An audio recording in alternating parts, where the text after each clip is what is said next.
Hello and welcome into another episode of Locked On Wolves. Today on the show, what is the common thread between the Timberwolves' best three most commonly used lineups and their worst three most commonly used lineups? All that's upcoming next.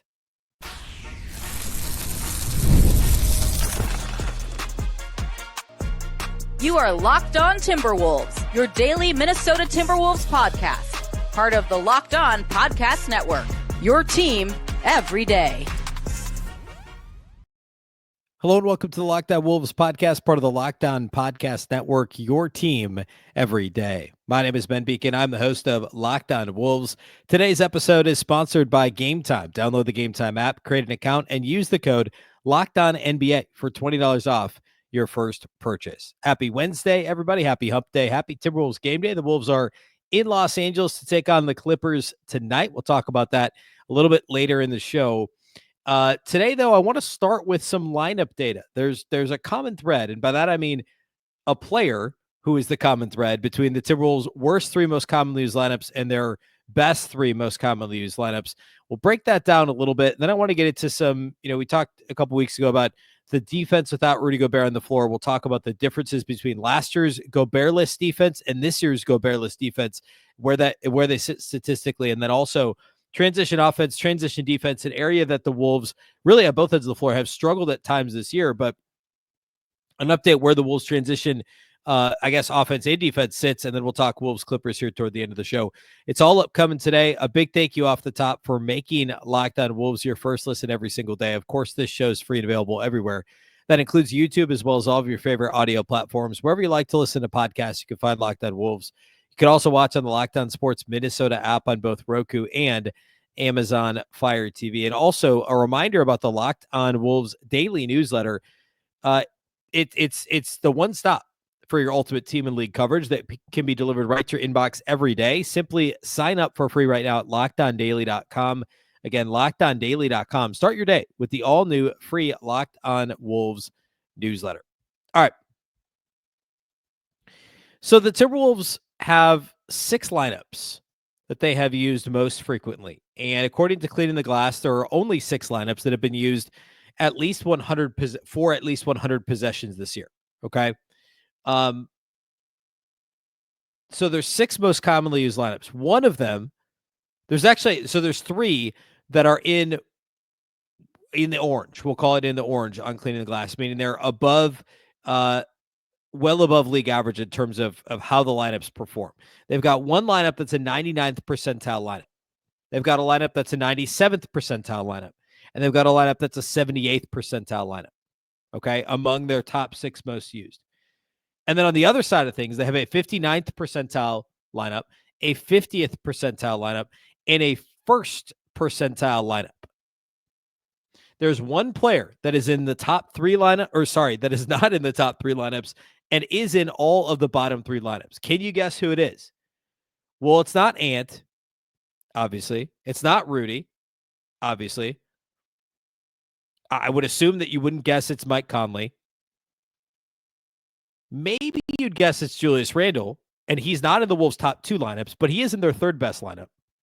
The answer to this riddle, if you will, is Jaden McDaniels.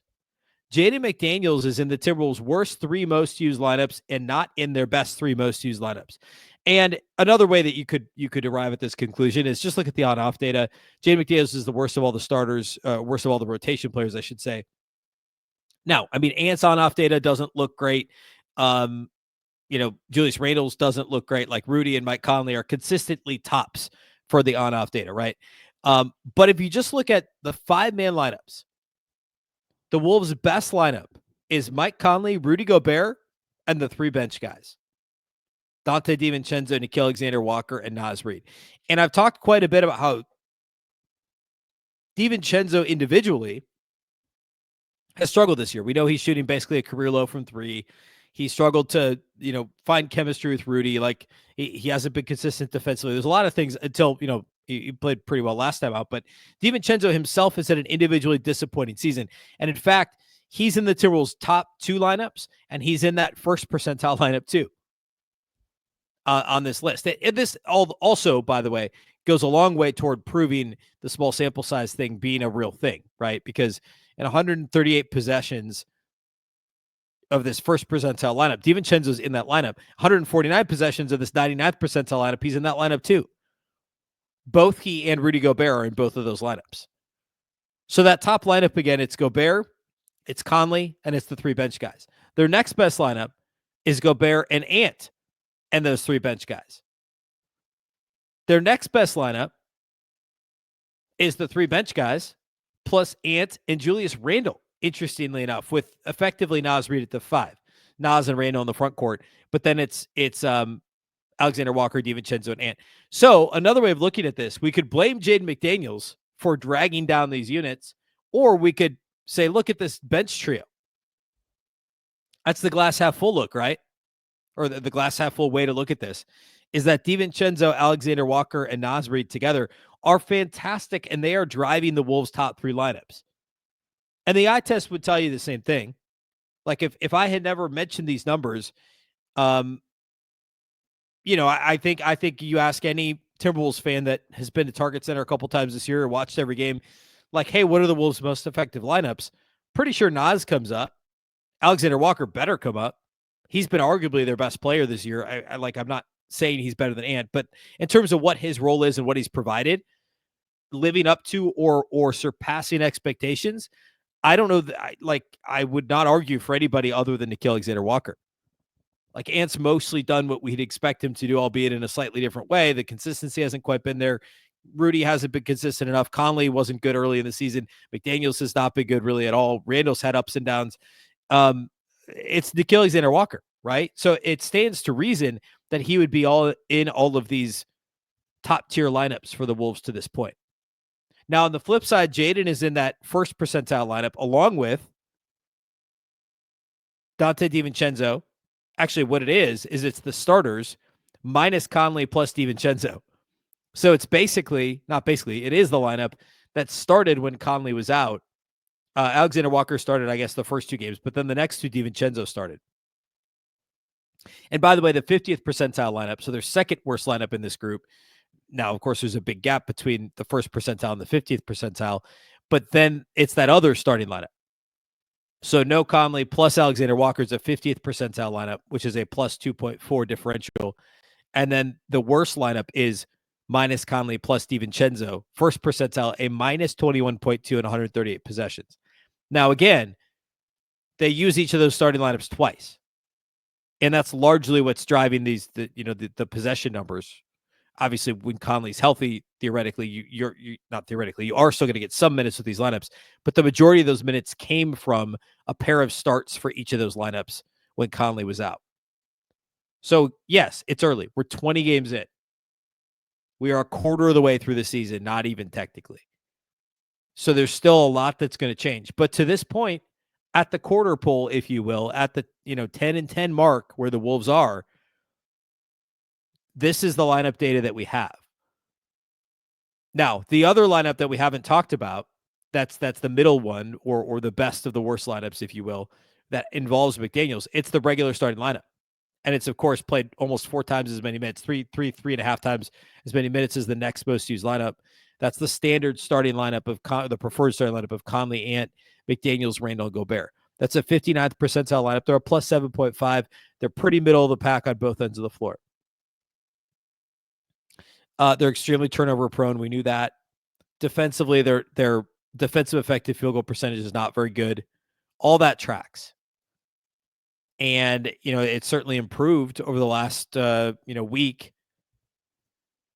But that's what the lineup that is telling us right now is it just kind of underscores the struggles that Jaden McDaniels has had really on both ends of the floor. He's still obviously a good defender, but he hasn't quite played to the standard that he set for himself the last couple of years defensively and offensively. He's really, really, really struggled. He had a nice performance last time out, but it's going to take a few more of those before he kind of fixes some of those on-off numbers and the perception around what he's done, not just the perception, the reality of what he's done offensively so far this year. So that's what the lineup data is telling us. The bench guys are playing out of their minds. And, what Chris Fitch has said about how they have 8 starters, that's not wrong. They do. The question is, can he push the right buttons? Can he pull the right levers? Can the substitution patterns match that? And can Chris Finch maximize the talent that he does have in that top 8 in this rotation? And ultimately, will Rob Dillingham, will Josh Minott find their way into a true ninth man role at any point this season? All right, I want to dig into the Rudy Gobert less defense, as in the defensive unit when Rudy's off the floor. I want to talk about some of the transition. I want to focus more on transition offense, but we'll talk about both ends of the floor. And then we'll talk Wolves Clippers at the tail end of the show here today. So all that is upcoming here next. Today's episode of Locked On Wolves is brought to us by our title sponsors over at Game Time. Game Time has a new feature called Game Time Picks that makes getting tickets to see your favorite teams play live even easier. Game Time Picks filters out the fluff to show you only incredible deals on great seats, so you don't have to waste time searching through thousands of tickets. No matter what sort of live event you'd like to attend, you can find your tickets over at Game Time. Of course, all kinds of sports, concerts. I love going to concerts of all kinds. Comedy, stand-up is a ton of fun to attend. My wife and I go to a bunch of theater shows as well. Game Time Picks will curate your picks to make it even easier to save more on all of the above. Also, you can toggle the all-in pricing feature on to allow you to see the total up front with no surprise fees at checkout. Plus, you can get a panoramic view from your seat in the app before you buy. And the Game Time lowest price guarantee means that Game Time will credit you 110% of the difference if you think you find a better price somewhere else. Take the guesswork out of buying tickets with Game Time Picks. Download the Game Time app, create an account, and use the code LOCKEDONNBA for $20 off your first purchase. Terms apply. Again, create an account, redeem the code LOCKEDONNBA. That's LOCKEDONNBA for $20 off. Download Game Time today. What time is it? Game time. Today's episode of Locked On Wolves is also brought to us by our friends over at PrizePicks. PrizePicks is the best place to get real money sports action. With over 10 million members and billions with a B of dollars in awarded winnings, PrizePicks has made daily fantasy sports accessible to all. You just pick more or less on at least 2 players for a shot to win up to 100 times your cash. Run your game all season long on PrizePicks. Plus, PrizePicks also invented the flex play, which is awesome. That means you can still cash out even if your lineup isn't perfect. You can double your money even if one of your picks doesn't hit. And they offer Venmo now for quick and easy deposits and withdrawals into your account this sports season. So, for instance, the Wolves play tonight against the Clippers. You could take James Harden less than 29 points, if that's the number over there. Take Anthony Edwards more than 21 points, probably a higher number than that, more than 25 points. And, you could pick both of those from the same game on the board tonight for Wolves Clippers. And, probably be in a pretty good spot there. You can download the app today. Use the code LOCKEDONNBA to get $50 instantly after you play your first $5 lineup. Again, download the app today. The code is LOCKEDONNBA. You get $50 instantly after you play your first $5 lineup. PrizePicks. Run your game.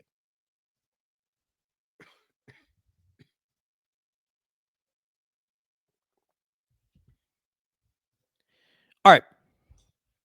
So we talked lineup data. One other lineup related thing I want to touch on here quickly. And I pointed this out a couple weeks ago, and I want to dig back in it because the chasm really is only widened. I talked about how the Wolves defense, now I should say, caveat here, the Wolves defense went from like middle of the pack. They're all the way up to 8th now. Like they held the Clippers to 92, I think, last Friday. They held the Lakers to 80. A bit of a shorthanded, certainly fatigued and banged up Lakers team on Monday to just 80 points. That's going to help. But the defense, credit the Wolves, the defense was good at both those games. They're now 8th in defensive rating on cleaning the glass, which is great. But the comparison of the Rudy Gobert on court from last year to this year and the Rudy Gobert off court last year to this year is still very stark. With Rudy on the floor, last year's Timberwolves team was like a 95th percentile team. This year with Rudy on the floor, it's like 85th. So it's not quite to where it was, but it's close. It's a lot closer now. It was like languishing in the 70th-ish percent, 70th-ish, 70, like the low mid 70s percentile in terms of Rudy on the floor. And now it's like up to 85th, 86th percentile, which is great. Now, with Rudy off the court, last season, the Timberwolves had an 86th percentile defense. So put another way, this year the Wolves defense with Rudy on the court is comparable to what they were last year with him off the court. So yeah, the defense isn't quite as good this year. However, with Rudy Gobert off the court this season, so far through 20 games, your Minnesota Timberwolves have a 9th percentile defensive unit. I kid you not, a 9th percentile defensive unit.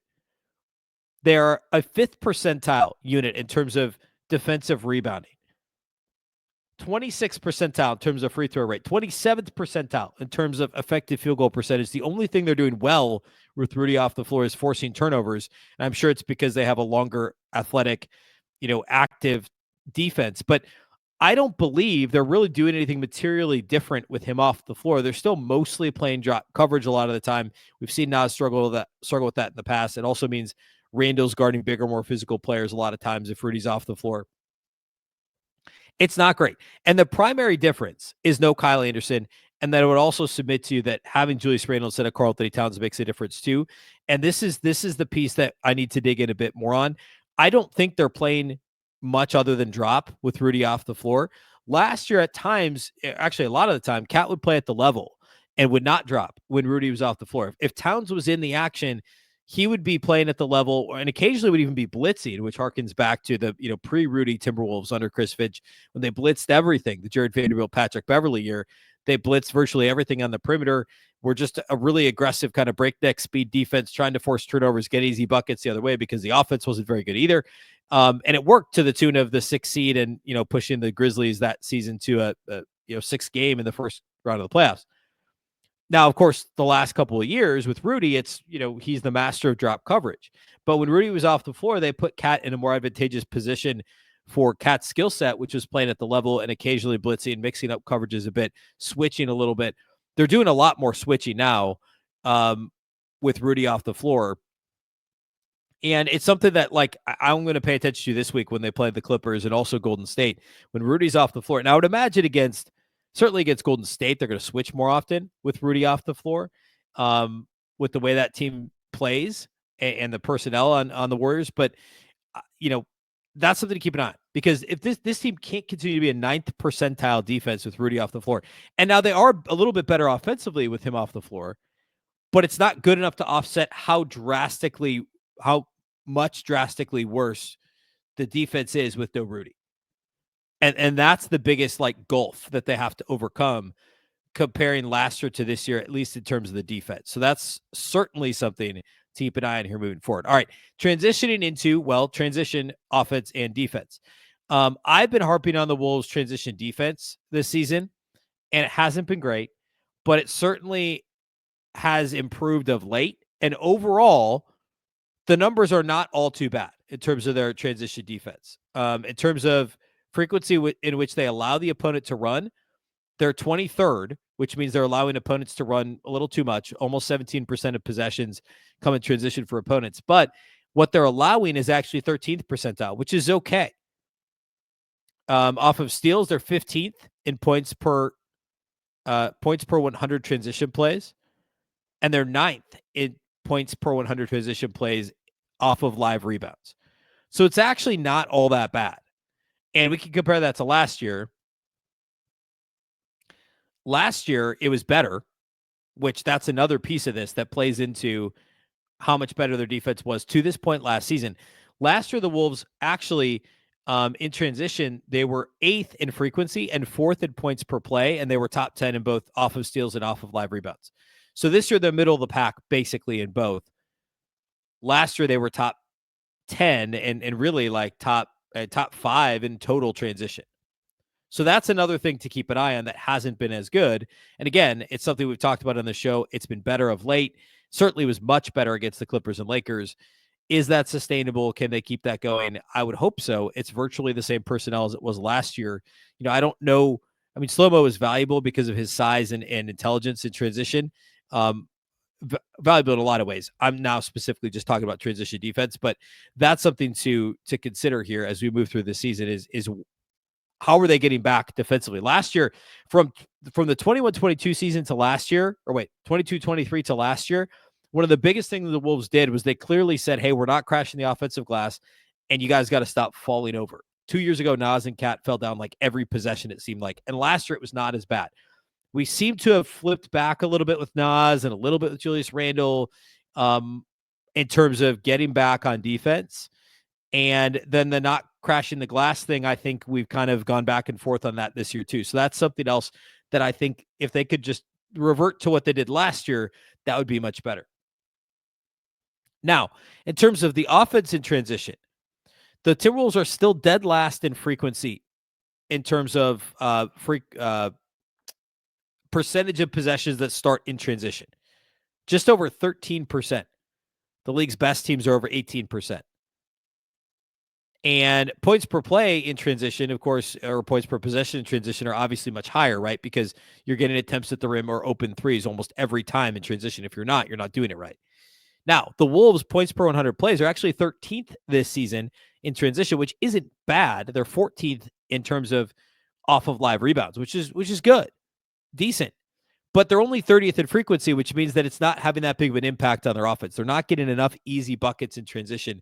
And that's something Chris Finch actually, I think, talked about this pregame before the Lakers game on Monday, was that they need to be more opportunistic in transition. And we said that last year, but the defense was so good it mattered less. And it was all about leaning on the half-court defense and forcing the other team to play against the set Timberwolves defense. Because, of course, the faster you play as an offense, the greater frequency of transition opportunities for the opponent coming the other way, because you're playing faster, there's more possessions, there's higher variance. There's no reason to get into that higher variance battle with another team if your defense is as good as it is, and you already should have a built-in advantage. This year, the defense is not dominant. It's good. It's in fact been very good lately, but it's not yet dominant. And so you don't necessarily want to get into this back and forth high possession battle. And so it's, you want to be judicious with which transition opportunities you're trying to take advantage of. But that's an area where I think they're leaving some points on the table.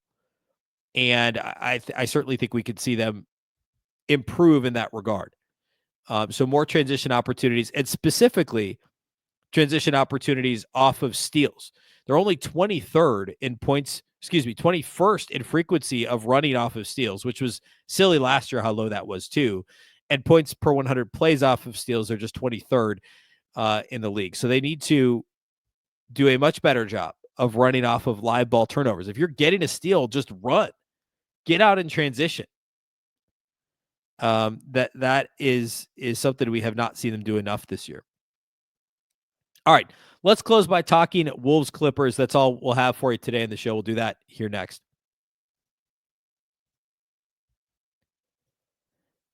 Today's episode of Locked On Wolves is brought to us by our friends at Chime Financial. We've all been there when it comes to spending a little bit more than maybe we should during the holidays. And look, this time of year, it can be really tough to really track things carefully. Take control of your finances by using a Chime checking account with features like no monthly or maintenance fees, fee-free overdraft up to $200, or getting paid up to 2 days early without direct deposit. You can learn more at chime.com/NBA. We've all overdrafted or know someone who has, and it's easy to happen. Like, you think you're being responsible, and it just happens. Chime can help you overcome that. They can help you with fee-free overdraft up to $200. Your next deposit can be applied to your balance. You can get spotted on debit card purchases and cash withdrawals with no monthly fees or maintenance fees at over 50,000 fee-free ATMs. To date, Chime has spotted members over $32 billion in transactions through SpotMe. Friends can give friends a boost. Eligible members get complimentary boosts to temporarily increase a friend's SpotMe limit. When you give a boost, they can boost you back to temporarily raise your limit. Also, you can set up direct deposit in your Chime account. After qualifying direct deposit of $200 or more, Chime will notify you to enroll in SpotMe. With an activated debit card, Chime will spot you up to $200 on debit card purchases and cash withdrawals, and your next direct deposit is applied to your negative balance. Chime never charges overdraft fees for using SpotMe either. Enjoy the holidays while keeping your financial goals on track with Chime. Open your account in 2 minutes at chime.com/NBA. That's chime.com/NBA. Chime feels like progress. Banking services and debit card provided by the Bancorp Bank N.A. or Stride Bank N.A., members FDIC. SpotMe eligibility requirements and overdraft limits apply. Direct deposit timing depends on submission of payment file. Boosts are available to eligible Chime members enrolled in SpotMe and are subject to monthly limits. Fees apply at out-of-network ATMs and for OTC withdrawals.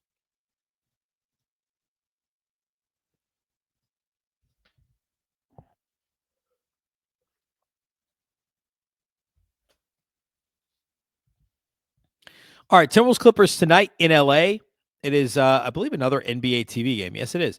9:30 p.m. Central tip. The Wolves just beat the Clippers last Friday by a point. That was the game, of course, the scramble at the end, the Anthony Edwards missed tip-in, the Julius Randle lackadaisical body language, and then ultimately the Gobert rebound kick to the corner. Wolves win because the Clippers can't get a rebound, don't foul, and the Wolves run out the clock, which was a weird sort of I don't know. I don't know that was Ty Lue getting out coached as much as his players just not executing well, because Ty Lue's a really good coach. And by the way, for him to have the Clippers at 13-9 with no Kawhi Leonard to this point is pretty impressive. And after they lost to the Wolves the other night, they went out and beat the Nuggets on Sunday. They've been off the last couple of nights. I take that back. They actually are playing Tuesday night, and I'm recording this while they're playing. So they're up on Portland at halftime by 5. So the Wolves again will have a rest advantage. Of course, Minnesota had 2 days off coming into the Lakers game Monday night. The Lakers were on a back-to-back traveling from altitude. The Wolves were off Tuesday, traveled from Minneapolis to LA, and will take on the Clippers, who are at home playing Portland. So it's at least for them a home back-to-back, but a back-to-back nonetheless. Kevin Porter Jr. got hurt in that Wolves game on Friday, so he will be out in this game as well. Of course, still no Kawhi. The Wolves at this point, Rob Dillingham's questionable. I believe Joe Ingles is still listed as out for the game, but relatively little other than the Kawhi thing to report on the injury front. In this one, the Clippers did, as I mentioned, beat the Nuggets by a couple possessions on Sunday. So pretty good chance they'll be on a little 2-game winning streak and probably at 14-9 coming into this game against the Wolves. The Wolves are favored on FanDuel by 3.5 points at LA. Again, I'm sure the back-to-back playing into it, and the Wolves just beat the Clippers Friday. And as I said, leading into this trio of games against LA teams, the Wolves are better than both the Clippers and Lakers, despite what their record says. And they're not bad matchups for Minnesota either. The Clippers matchup is actually a pretty good one for Minnesota. And they beat them, I think, every time they played last year, if I remember correctly. And this year, in the first matchup, Timberwolves forced James Harden into just 20 points on 20 shots on Friday night. He did have 11 assists, 5 steals in the game, but was 3 of 9 on threes, and the Wolves actually limited him to only 4 free throw attempts. The Clippers as a whole only had 13 free throw attempts on Friday. The Wolves had 20, and the Wolves also outshot the Clippers from the three-point line. The biggest thing was the plus 10 advantage on the glass and the advantage outside the arc, forcing the Clippers into some difficult threes. Nicholas Batum was like the only guy that really made threes with consistency on Friday for the Clippers. But besides that, this was Zubats is always a handful for the Wolves, and the Clippers ended up being a plus 12 points in the paint. But the Wolves are a plus 10 on the glass and generally did a pretty good job, limiting some of those half-court opportunities. What kept the Clippers in the game was how sloppy the Wolves were offensively. They had 22 turnovers in this game. The Clippers had 16 fast break points overall and 23 points off of those 22 Timberwolves turnovers. Now, the Lakers out-sloppied the Timberwolves, if you will, on Monday, and that was a huge benefit to Minnesota. It ended up being such a big blowout. It's not like you're going to point to one thing, but it was the Wolves' three-point advantage. It was the turnovers. It was the Wolves playing in transition themselves, in part because of the turnovers on Monday against the Lakers. That didn't happen against the Clippers. The Wolves played solid half-court defense, but they got killed in transition because their offense was so sloppy. And they thankfully got to the line enough to kind of help. They were a plus 6 at the line. They scored 15 more points than the Clippers outside the arc. This was the same thing we said after Monday's game, right? Wolves-Lakers on Monday, the Wolves, I think, total had like 27 more points between the free throw line and the three-point line. Against the Clippers on Friday, the Wolves had 21 more points, right? 15 more outside the arc and 6 more at the free throw line. It's a crude way to do it, but it really adds up. Like the Clippers made and attempted more twos. They shot better percentage overall in field goal percentage, in terms of field goal percentage, like raw field goal percentage. But the three-point line and the free throw line are what really mattered, and also the rebounding advantage for Minnesota. The Wolves have obviously enough perimeter depth and length and athleticism to guard James Harden. Gobert's got to do a bit of a better job in the paint against Ivica Zubats. He's always difficult for Minnesota.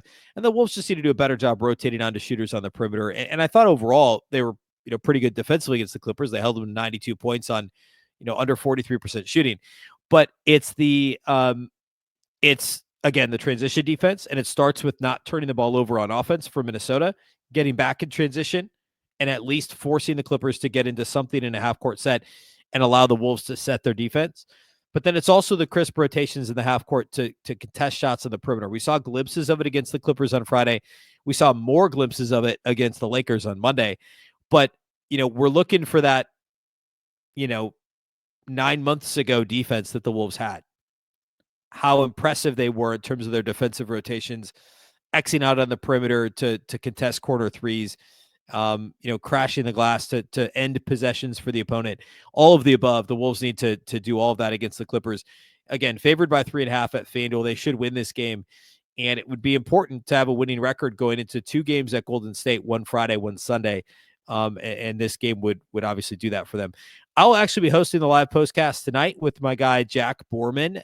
So be sure to watch on Locked On Sports Minnesota. It'll be, after midnight Central Time, but we'll do it live. And then that audio will be right here on Locked On Wolves. We'll also do a post-game pod myself that'll post on Thursday morning too. So we'll do all that for you. I think I'm also doing the postcast after the Sunday Warriors game too. So be sure to tune into that. After every game, we go live on Locked On Sports Minnesota on YouTube. And again, that audio always gets posted to Locked On Wolves if you can't catch it live on YouTube. All right, that's all I got for you today here on the show. A big thank you for making Locked On Wolves your first listen every single day. Of course, this show is free and available everywhere. That includes YouTube as well as all of your favorite audio platforms. Wherever you like to listen to podcasts, you can find Locked On Wolves. You can also watch on the Locked On Sports Minnesota app on Roku and Amazon Fire TV. And you can follow on X at Locked On T-Wolves and also at Beecken with 2 B's, 2 E's, C-K-E-N. Of course, the Locked On Wolves podcast is part of the Locked On Podcast Network, your local experts on all the biggest stories. One more reminder about the Locked On Wolves newsletter. You can sign up at LockedOnDaily.com. Again, LockedOnDaily.com to start your day with the all-new free Locked On Wolves newsletter. Once again, I'm Ben Beecken. This is the Locked On Wolves podcast, and we'll catch you next time.